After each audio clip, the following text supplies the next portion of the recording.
In 1962, the Beatles were on the brink of something extraordinary, though they could not have fully known it at the time. This was the year that transformed them from a popular local band in Liverpool into rising stars with the potential to take over the world.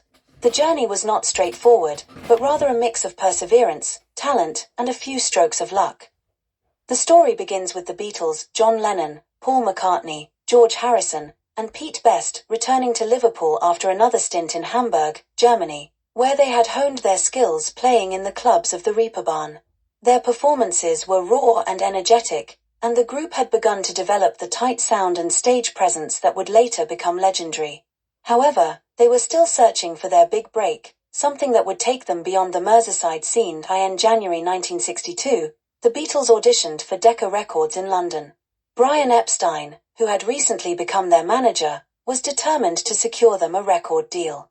The band, nervous but excited, played a set of songs that they believed showcased their versatility, including cover versions and a few originals. But when Decca executive Dick Rowe listened to the tapes, he infamously decided that guitar groups are on the way out, and rejected the Beatles.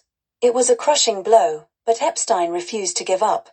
Undeterred, Epstein continued to pitch the Beatles to various record labels.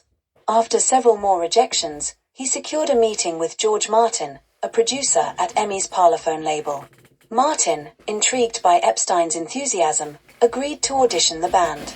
On June 6, 1962, the Beatles entered EMI Studios on Abbey Road for their first recording session with Martin. The session was pivotal but also somewhat tense. George Martin liked the band's sound but was less impressed with Pete Best's drumming. He suggested that they use a session drummer for the recordings, which sowed the seeds of what would become a significant change for the band. Despite this, Martin saw potential in the group, particularly in the vocal harmonies of Lennon, McCartney, and Harrison, and agreed to sign them to Parlophone back in Liverpool. The dynamic within the Beatles began to shift. John, Paul, and George, along with Epstein, made the difficult decision to replace Pete Best with Ringo Starr, a talented drummer who had been playing with Rory Storm and the Hurricanes. Ringo had sat in with the Beatles before, and they knew he would be a good fit.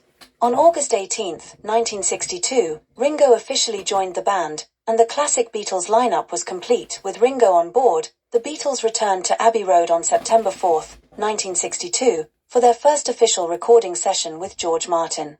They recorded a new version of Love Me Do, which would become their debut single.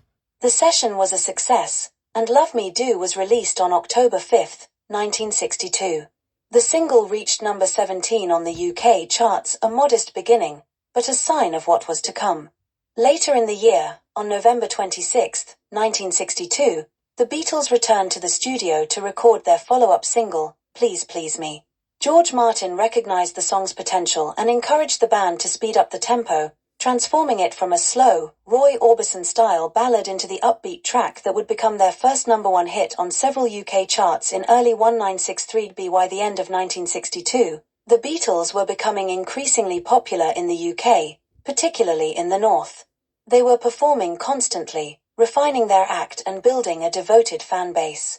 The year had been a whirlwind of changes: new manager, new drummer, and their first steps into the recording industry. Little did they know, 1963 would be the year that Beatlemania would truly begin, propelling them to unprecedented levels of fame.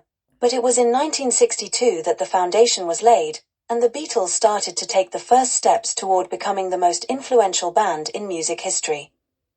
There are thousands more great videos like this on the channel. Please take a look, share and subscribe, or visit the Bonswivit shop on eBay, which has over 250,000 rare and collectible items listed.